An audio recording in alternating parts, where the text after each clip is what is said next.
بسم الله الرحمن الرحيم. الحمد لله رب العالمين. اللهم صل وسلم وبارك على سيدنا محمد وآله وصحبه أجمعين. وبعد. So Alhamdulillah, الذي هدانا لهذا وما كنا لنهتدي لولا أن هدانا الله. Allah subhanahu wa ta'ala has facilitated for us to be together once again. Alhamdulillah wahdahu. And we're reading from al-Fath al-Rabbani wal-Fayd al-Rahmani لسيد محي الدين عبد al-Qadir al-Jilani رضي الله عنهم وعنكم. And this is a book of 62 lectures, sermons that he gave during his time in Baghdad in the middle of the 6th century of the Hijrah, being originally from Gilan to the east of Baghdad. And then he went to Baghdad, as he states here, we've seen a few times, for no other reason than to spread the da'wah and to bring people to Allah subhanahu wa ta'ala. And so the 25th discourse, which we have arrived to, the main theme is zuhud, at least in the beginning. يا مدعين الزهد بأقوالكم وأفعالكم قد تلبستم بثياب الزهاد وبواطنكم ملأوا رغبة وحسرة على الدنيا. لو خلعتم هذه الثياب وأظهرتم الرغبة التي في قلوبكم لقد كان يكون أحب إليكم وأبعد لكم من النفاق. الصادق في زهده تجيء إليه أقسامه يتناولها فلبس ظاهره بها وقلبه مملوء من الزهد فيها وفي غيرها. ولهذا نبينا محمد صلى الله عليه وسلم كان أزهد من عيسى عليه السلام ومن غيره من الأنبياء عليهم السلام، غير أنه قال: حبب إلي من دنياكم ثلاث: الطيب والنساء وجعلت قرة عيني في الصلاة. أحب ذلك مع زهدي فيه وفي غيره لأن ذلك كان من قسمه قد سبك به علم ربه عز وجل، فكان يتناوله امتثالا للأمر، وامتثال الأمر طاعة، فكل من يتناول أقسامه على هذه الصفة فهو في طاعة وإن كان متلبسا بالدنيا كلها. So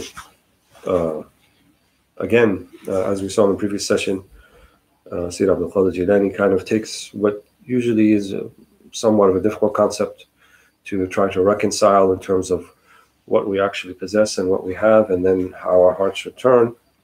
So he includes this anecdote from in the beginning from Isa ibn Maryam, Jesus. He said, "It is reported concerning Jesus alayhi salam that when he smelled a pleasant aroma, he would block his nose and say, 'This belongs to this world. Here is evidence against you, O you,'" end quote. Yani. So the Shaykh speaking now. "Here is evidence against you, O you who lay claim to aestheticism, zuhud, in your words and your deeds. You have donned the clothing worn by the aesthetics, az-zuhad, but your inner beings, al-bawatin, are full of desire and longing for this world. If you were to put off these clothes and display the desire that is in your hearts, it would be preferable for you and further removed from hypocrisy. When a person is sincere, sadiq, in his asceticism, his allotted shares of worldly things come to him. He receives them and uses them to clothe himself outwardly, while his heart is filled with abstemiousness towards them and other such things," which means zuhud. Yeah. This is why our Prophet ﷺ was more aesthetic than Jesus alayhi salam and the other prophets, although he did say, "I have been made to love three things belonging to this world of yours: perfume, women, and my chief comfort," i.e., literally, the cooling of my eye is the salah, is the prayer. He loved all these despite his abstemiousness toward them and other things, because they were part of his allotted share, his qism, of which his Lord had foreknowledge, and so he accepted them in fulfillment of the Lord's commandment. To carry out that commandment is an act of obedience, ta'ah. So anyone who receives his allotted shares in this manner is in a state of obedience, even if he is fully involved in this world. So as we said previously, az-zuhud, zuhud al-qalb. That true zuhud is the zuhud of the heart, and not the zuhud of the hand. And here, hand is a metaphor for that which you are meant to receive and have always meant to receive. And so your qism, as he describes it here, or as your hadh, حظك, right, من الدنيا, that which is coming to you, as is حظك من الآخرة, that which is supposed to come to you from the next life, is coming to you. It will search for you more fervently than you search for it. And so the idea then of zuhud is to have an indifference to one's circumstances. So not seeking wealth and also not seeking poverty, but seeking that which Allah seeks for you is kind of the closest way we can think about it. Because if you are concerned with the dunya to the degree that you don't want any part of it, and then you seek what you think is the best state for you, which would be a state of poverty, then what if Allah puts you in a state of wealth? What if Allah puts you in a state of ease? What if Allah puts you in a state of facilitation? So rather than feeling like you've done something wrong or you should feel guilty about what you have, this is your maqam. Allah has put you in this place, and in essence, He has made you a deputy or representative for carrying out the divine will in the dunya. And so if He's made you a person of means, and then as the Shaykh said before, the proper attitude is to have a good etiquette relationship, adab, with Allah subhanahu wa ta'ala. So if you have dunya, make sure that it comes to you and you acquire it in the way that is halal, and as much as you can. And then if you have access above and over and above your needs, then you are seen as a distributor, right? Allah has assigned you the task of distributor, of steward, of khalifa, as it were. So yakhlufuka, He's given you stewardship, and so you are supposed to pass it along to those that Allah subhanahu wa ta'ala has asked you to pass it along. So the minimum obviously is the zakat, to the Taman Asnaf, to the 8 categories that are mentioned in Surah At-Tawbah, Surah Bara'ah. إنما الصدقات للفقراء والمساكين والعاملين عليها إلى آخر الآية. But above and beyond that, it should also be given in a means that will help the ummah, that will help the community, that will help the orphans and the disenfranchised and the downtrodden and those who are in difficult situations and so forth. So that means when people come to you in need, that it is upon you, based upon what Allah subhanahu wa ta'ala has assigned you as a responsibility, to do your best to tackle those needs. The Prophet ﷺ, there's probably no one in our history who more people came to him in need, in many, many different things, in financial need, in spiritual need, in emotional need, in need of shafa'ah, right, to intercede on their behalf for some sort of thing. So Anas ibn Malik remarked, كان لا يكاد أن يقول لا. He said he almost never said no. And even when he didn't have in his own possession, seek from amongst the Sahaba that he would even go into debt to try to cover the needs of people. And he became legendary amongst the Quraysh and other tribes. They say that and they're not even believers in him. They say that this Muhammad, he gives and he gives and he gives till we think he doesn't have any more to give, but then he gives some more. This was the generosity of our Prophet ﷺ, and partially because the dunya didn't mean anything to him. The dunya was hayyina.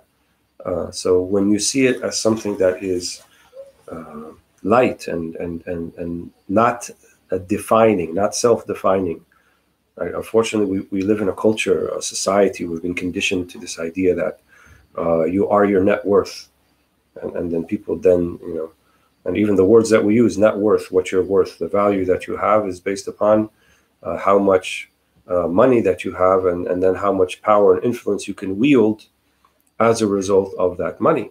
If you look to our history, even European history, and in the post-feudal system after that, property owners, so in the new democracies that emerged in Europe and then obviously emerged in the Americas, property owners were the taxpayers, and they were the ones who wielded power in society. So if you didn't own property, then you were not quite a full-fledged citizen. And although ostensibly that doesn't still occur today, everyone is kind of considered a citizen, but some people have more access to the system than others. If you're able to pay $10,000 a head at a fundraising dinner for whatever political candidate, that you want to have access to, then you're going to have access. And if you're not able to pay that amount of money, then you will not have access. So still, the way the dunya operates, we tend to put value on people by the number of zeros that they have at the end of their retirement account, at their bank account, or so forth. But for our Prophet ﷺ, dunya hayyina, to the degree, mata wa marhunun wa dir'ukan marhunun 'inda yahudi, right? He passed away, sallallahu alaihi wasallam, and his dir'a, his shield, was held in a loan that he took from one of the Jewish members of Medina for basic food staples. So he put up his dir'a, his shield, his battle shield, as collateral in that loan that he took. And by the way, this hadith is confirmed. It's in the Sahih Muslim, I believe, and also Sahih Bukhari. So it's not some type of weak report. You will find some people who will question the authenticity of that particular hadith, just thinking that, well, why wouldn't the Prophet ﷺ borrow money from Abu Bakr as-Siddiq or take from someone else? Why would he do it from someone who's not even Muslim in Medina? So I have a problem with that hadith. That logic, when you're faced with a sahih, right, when a rigorously authenticated hadith is illogical. It doesn't hold water.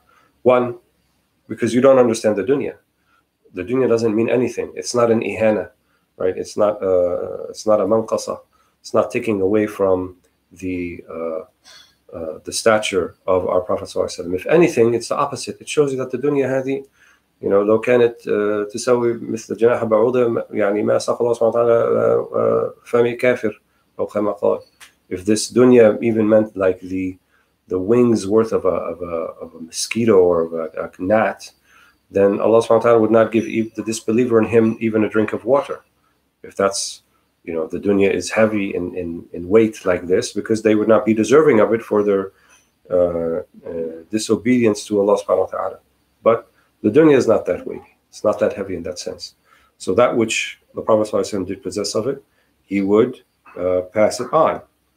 And so the hadith that the Shaykh uses here, when he said, حُبِّبَ إِلَيَّ مِن دُنْيَاكُمْ ثَلَاث, it has been made beloved to me. So حُبِّبَ, this is passive voice. So Allah subhanahu wa ta'ala الَّذِي أَحْبَبَهَا إِيَّهُ. Allah subhanahu wa ta'ala, he is the one who made these things beloved to the Prophet ﷺ. Otherwise, هو في حالة زهد تام, right? He's in a complete state of asceticism or in renunciation and indifference ultimately to the comforts that other people will strive their whole lives and spend many, many hours working for, so they can live at a certain level of comfort. So then he said, حُبِّبَ إِلَيَّ مِن دُنْيَاكُمْ. So these things have been made beloved to me. And so he meant الطيب, perfume or cologne, والنساء, وَجُعِلَتْ قُرَّةُ عَيْنِي فِي الصَّلَاةِ. So, and what he meant by طيب and nisa, not like تلذذ بالنساء, right? Not just taking pleasure in women's bodies as it were. Hasha, sallallahu alaihi wasallam, that's not what it means. But it means that the Prophet sallallahu alaihi wasallam had a rapport with his wives, with his daughters, with female members of his family, with female companions. There was a gentleness, there was a lutf, there was this fatherly type of rahmah that he had with all of them, and it was based upon a true and sincere love for them. And one of the last things that he said in Arafah fi Hajjat al-Wada' astawsu bin nisa'i khayra, right? He exhorted the male companions that the nisa astawsu bin nisa'i khayra, and you have to treat them well, and they are an amana, right? They're a trust that have been entrusted to you, and so you have to do right by them. And the Prophet ﷺ also said, خيركم خيركم لزوجتي أو خيركم خيركم لأهلي وأنا خيركم لزوجتي أو لأهلي. The best of you are those who are best to their wives, and I am the best of you to my wife. Or another narration, the best of you are the best to their family, which also includes wife. And I am the best amongst you to my wife, to my family. And it said that the Prophet ﷺ also, at-tib, he had a natural tib, he had a natural perfume. He didn't actually need to put on perfume. That's why it said, حُبِّبَ إِلَيْهِ, right? It was made beloved to him. He had no use for it. It is said that when he would walk by a place that people would know 3 days later that he was in that particular place because of the misk, the smell of the misk, or the smell of the sweet smell that would be there in that particular area as he walked by. And we've been in parts of Medina, and we know that the Prophet ﷺ has been in these places, certain places where the Prophet ﷺ has been, especially at Maghrib time. You smell that misk, and it's not because someone put musk and someone sprayed it. It's actually there. It's and people who know, and people who've been there and they've seen it and they've experienced it, and they've seen it at Shuhada Uhud, alayhim ridwanullah, the martyrs of Uhud, including Sayyidina Hamza. They know that smell when they smell it. Sittina Maymuna, also one of the wives of the Prophet ﷺ, her tomb also at Maghrib, we smelt it there, and also fi Shaqqa, right outside of Uhud, where the trail that the Prophet ﷺ followed after the Quraysh, after the Battle of Uhud, and he went after them. There's a certain trail, and he went up and climbed a certain cave in that area also. At the time of Maghrib, you will also smell this smell where he retreated to attend to his wounds. There's also the smell of this musk. So the Prophet ﷺ had a very natural, and this is obviously one of the karamat or the mu'jizat, one of the prophetic miracles that the Prophet was given ﷺ from Allah subhanahu wa ta'ala. But above and beyond that, he also would wear it, and he would exhort others to wear it. And the reason for this is not self-expression, but it is to not just bring no harm to other people, but to bring something good. So just like we want to have an aroma of the inside, right? So in terms of al-akhlaq, and in terms of character, and in terms of how we greet other people, even the greeting that we have for others, assalamu alaikum, peace to you, so forth. There's a beauty about it, and that means not to do anything or look offensive, or to smell offensively, right? Or to speak offensively, or to move offensively. So all of these things are min jumlat, from the manzumat al-akhlaq, from the whole set of character traits that the Prophet ﷺ came to teach to the people. إِنَّمَا بُعِثْتُ لِأُتَمِّمَ مَكَارِمِ الْأَخْلَاقِ. I have not been sent except so that I may complete the beautiful character traits. And then the third part, he says, وَجُعَلَ الْقُرَّةَ عَيْنِي فِي الصَّلَاةِ. And then the cooling of my eye, right, or the qurrat al-ayn, the light of my eyes, another way that you can translate it, or in other words, his chief comfort, as Sidi Muhtar translates it, fi as-salah, right? So you could say that hal as-salah min ad-dunya, is that what he meant? Or the third thing, the Prophet ﷺ didn't mention the third thing? Khilaf about what that actually means. But notice he said, جُعِلَتْ قُرَّةَ عَيْنِي فِي الصَّلَاةِ, and he didn't say as-salah. So he didn't say that the prayer itself is the delight of my heart or the delight of my eye, but in the prayer I find that. So the prayer itself is not al-maqsood, right? It's not the objective, but it's the munajah, right? Munajah means that secret, intimate khitab, conversation that you're having with Allah subhanahu wa ta'ala. When you recite al-Fatiha and you're speaking directly to Allah subhanahu wa ta'ala, and you say, إِيَّاكَ نَعْبُدُ وَإِيَّاكَ نَسْتَعِينُ, right? Only you do I worship, and only you do I seek help from. اهدنا الصراط المستقيم, right? Guide us to the straight path. صراط الذين أنعمت عليهم, the sirat, the way of the people that you have blessed before us. من النبيين والصديقين والشهداء والصالحين, right?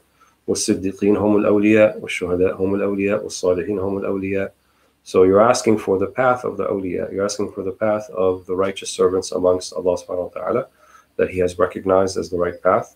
And so when you ask for that, then Allah subhanahu wa ta'ala, this is how the sirat is defined, by the ones you have given this path to before, and then in turn are our exemplars.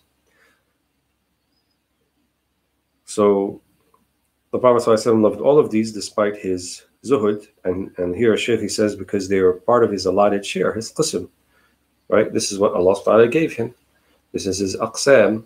This is what's coming to you that you can't hide from, right? And Allah subhanahu wa ta'ala says, وَفَضَّلْنَا بَعْضَكُمْ عَلَى بَعْضٍ فِي الرِّزْقِ. And we have we have given some people more than others in terms of risk, in terms of their sustenance. So Allah is the one who's determining how that's going to be. So if you are in a position of kafaf means you have just enough to get by. هذا مقام محمدي, right? This is the maqam of Muhammad sallallahu alaihi wasallam, because the Prophet sallallahu alaihi wasallam said, "Oh, naj'al rizq ahli bayt Muhammadin kafaf," or at least of the people of the household of Muhammad sallallahu alaihi wasallam. You know, so that it would not be a distraction. And if you have been given more, then you are in the maqam of people like Abu Bakr as-Siddiq and like Uthman ibn Affan and like Abdurrahman ibn Auf, right? Who and Talha, right? الذي جهز الجيش. All of these people, these great Sahaba, they were people of means, and the Prophet ﷺ, you know, relied on them, and in terms of their resource, and obviously in terms of their character and their leadership amongst the companions.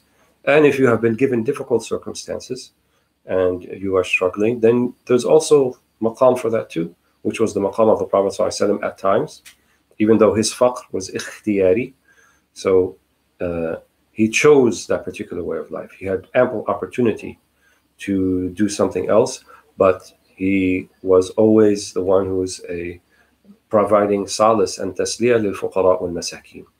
Right? And he said, "Oh, waj'alni ma'a al-masakin, waj'alni min al-masakin, waj'alni ma'a zumrat al-masakin, wahshurni ma'a al-masakin." This was the dua of the Prophet ﷺ. Make me amongst them, raise me amongst them. Some of the hadith indicate al-masakin yadkhuluna al-jannah 500 'am qabla ghayrihim, that the masakin, they will enter into paradise 500 years before everyone else. So this maskana, it's not ar, right? It's not a shameful thing. It's actually a badge of honor.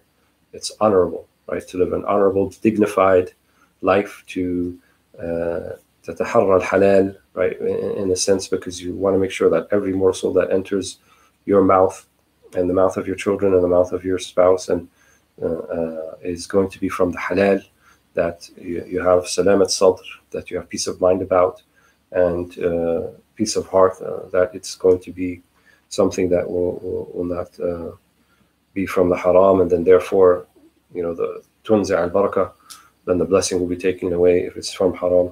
Prophet ﷺ said, you know, the one whose مأكل is haram and his malbas is haram والمسكن is haram ثم يرفع أيديه إلى السماء ويقول رب فأنا يستجاب له أو كما قال صلى الله عليه وسلم. You know, the one who's what they eat is haram, and the clothes that they wear and how they, you know, got the funds to buy it, all those things come from the haram. And then they raise their hands in dua and they say, Ya Rabb, they say, O Lord. So he said, أَنَّا يُسْتَجَابَ لَهُ. How is that one going to be answered? How will Allah subhanahu wa ta'ala answer his dua when he didn't take the means for which that dua to be answered? Because you have not observed the etiquette with Allah subhanahu wa ta'ala. So to carry out the commandment then, in other words, to take that which Allah has given you, is ta'ah, right? La tashma'is. Don't be offended by the maqam that Allah has put you in. هذا من الموافقة, right? He talked about muwafaqa, والرضا بالقضاء, to be content with the decree of Allah subhanahu wa ta'ala. Don't wish for something that you're not. Don't wish for something that is not coming to you. Yes, strive and struggle. وَلَيْسَ لِلْإِنسَانِ إِلَّا مَا سَعَى. We said that. وَأَنَّ سَعْيَهُ سَوْفَ يُرَى ثُمَّ يَجْزَاهُ اللَّهُ جَزَاءَ الْأَوْفَى. صحيح. But if after your sa'i and you're struggling and you're just doing it for dunya, and you're doing it for creature comforts, and you're doing it so that you can keep up with the Joneses and you know, indulge yourself in what the TV commercials tell you to indulge yourself in, and you know, this is a sign of that you've arrived, and you know, all of these, I would say, very almost satanic sort of appeals to the worst part about ourselves, appeal to our ego and appeal to our nufus and the lowest part of ourselves, and feeling that we're better than others, and you know, ista'ala ala nas and this sort of thing. No, leave all that aside. Izhad fi dhalik, right? Have zuhud of all these things, and then that which comes to you, accept it, and then have the proper adab, the proper etiquette in how you dispense with it, and how you live with it, and how you show gratitude for it. The ni'mah, the blessing, if it comes to you, if you use it for other than that which it was given to you for, then it becomes a niqmah. It becomes alayk wa laysat lak. The blessing is given if you've been given wealth, and then you use it to disobey Allah subhanahu wa ta'ala, the very thing He gave you, which was a means to help you obey Him, and then you do the opposite, then it becomes mash'um alayk, as the Shaykh said before. It becomes a curse, it becomes a niqmah, it becomes something against you.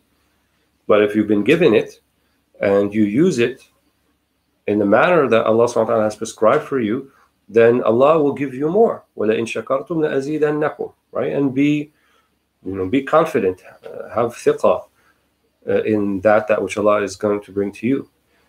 They said, tawakkul ala Allah is to have more thiqah, more confidence in what Allah subhanahu wa ta'ala has promised to you than in what you actually possess.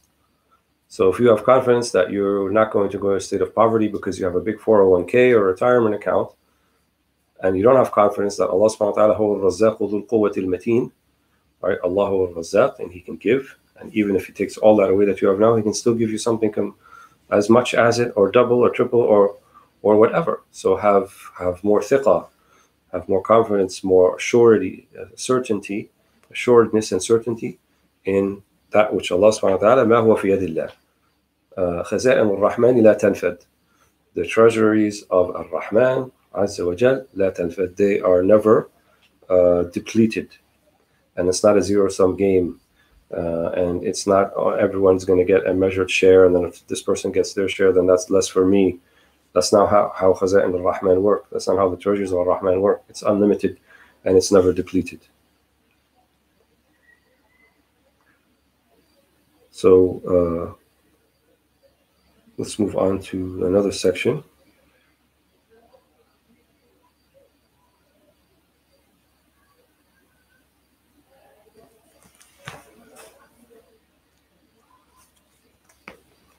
He says a couple paragraphs later, يا غلام, young man or young woman, اهجر الكلام على الخلق ما دمت قائما مع نفسك وهواك. مت عن الكلام فإن الحق عز وجل إذا أرادك هيأك له. إذا شاء أنشرك وأهلك وأثبتك. يكون هو المظهر لا أنت. سلم نفسك وكلامك وجميع أحوالك إلى قدره واشتغل بالعمل له. كن عملا بلا كلام، إخلاصا بلا رياء، توحيدا بلا شرك، قبولا بلا ذكر، خلوة بلا جلوة، باطنا بلا ظاهر، واشتغل بالباطن بإبطال النية. أنت تخاطب الحق عز وجل وتشير إليه بقولك إياك نعبد وإياك نستعين.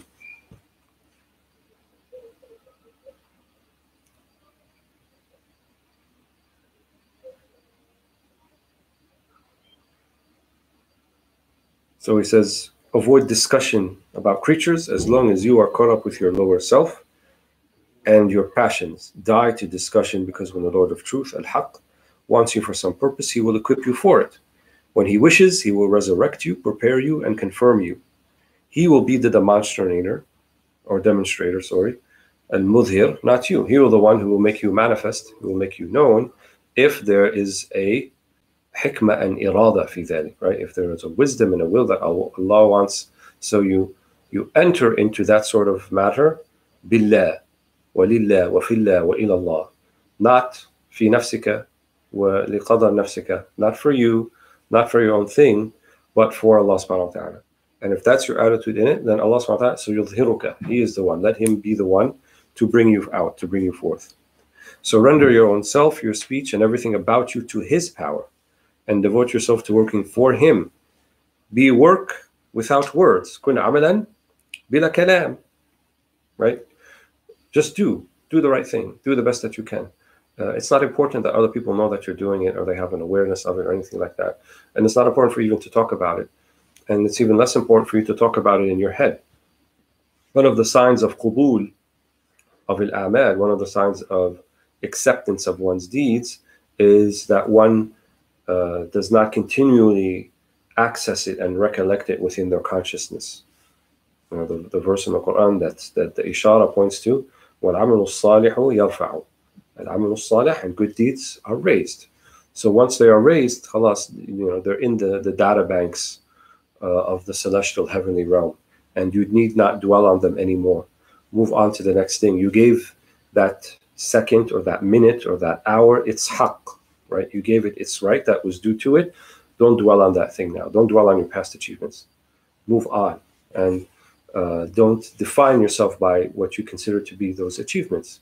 Kun ibn waqtiq, be the son or daughter of the time that you're in. So whatever particular time you're in, there's a haqq, there's a right that has to be observed, that you should be doing your best to fulfill. And then one should continue in that way, rather than saying, oh yes, I did this yesterday and this the day before, and that person that I helped out, and this person I taught something to, and this person I did that. And the awliya, for them, it's kind of effortless. They don't recall like all the things that you think, they think they're thinking about, and they're not seeking recompense from people, right? And this was the mantra of the prophets, right? They don't seek ajr wala mal, as the Quran mentions. They don't seek reward or money from people in return. They do it for Allah subhanahu wa ta'ala. And if you are a true heir of the prophets, وَالْعُلَمَاء وَرَثَةُ الْأَنْبِيَاء, then you will do it only solely for Allah subhanahu wa ta'ala. So he will be the mudhir, the demonstrator, not you. Surrender your own self, your speech, and everything about you to his power, and devote yourself to working for him. Be work without words. العمل بلا كلام. Sincerity without pretense. Affirmation of unity, tawheed, without polytheistic association. La shirk jali wa la shirk khafi. Not outward shirk, hashana, not going to do that. And even inward shirk, which is the riya, which is coveting people's praise. Obscurity without reputation. Again, al-khumul, right? There are benefits in khumul, there are benefits in obscurity. So much value and worth are put on fame and being in the public realm and people knowing you. But our teachers, they used to tell us, al-dhuhur yaksir al-dhuhur.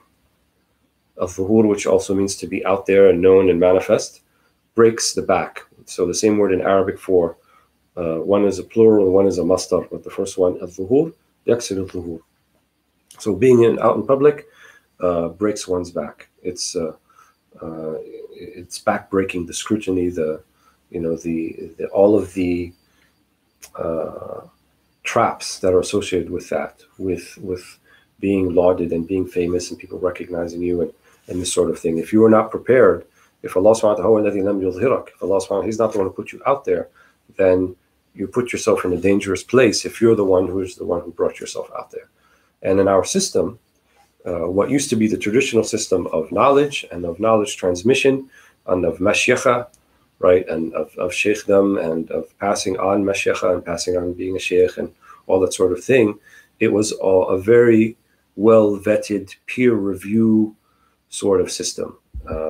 It would be unthinkable for someone to just present themselves to others and start to speak and start to teach and to behave and dress like a representative of the deen of Muhammad sallallahu alaihi wasallam if they had not only been given permission by their teachers to do so, but I would say they would have to have been almost their arm twisted, right, to make them go and do that. Imam Malik ibn Anas radiallahu anhu, he said, I did not sit and teach and try to do anything until 700 of my teachers said, you should be doing this, you should be going and teaching. Nowadays we have people who spent some short time and feel that they're Maulana, Hujjat al-Islam, and all of these honorifics and superlatives that people carry around. The word sheikh, it's become almost mubtathil, which means no value. Previously the word sheikh meant someone that has been vetted properly and their peers recognize them and their teachers recognize them, and they're the ones who say, you have a responsibility. This is an amana, this is a trust. La taktumul ilm, right? Do not hide the knowledge. If you have some of it, then it's not you delivering it, but Allah subhanahu wa ta'ala has chosen you to deliver it, so forth. So that's why he said, concentrate on the inner. So privacy without publicity, and inner with no outer. Concentrate on the inner by making it unnecessary to formulate the intention, the niyyah. In other words, your inner is safi, is musaffa, and so when you go, there's no longer I am doing this or I am intending this. You are just the instrument of the divine will at that point. So you are addressing the Lord of Truth directly, as you indicate by saying, Iyyaka na'budu وإياك نستعين. So one last part before we conclude.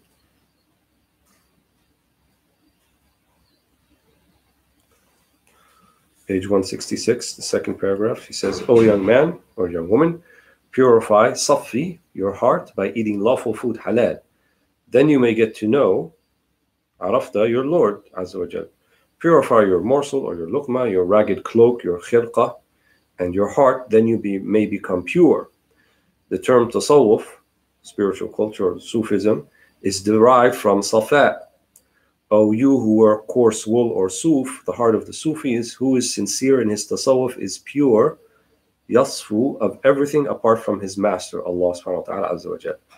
This is not something that comes about through changing cloaks, making faces look pale, rubbing shoulders, wagging the tongue with tales of the salihin, the righteous, and moving the fingers over prayer beads in tasbih and tahleel, saying subhanallah, ilaha illallah.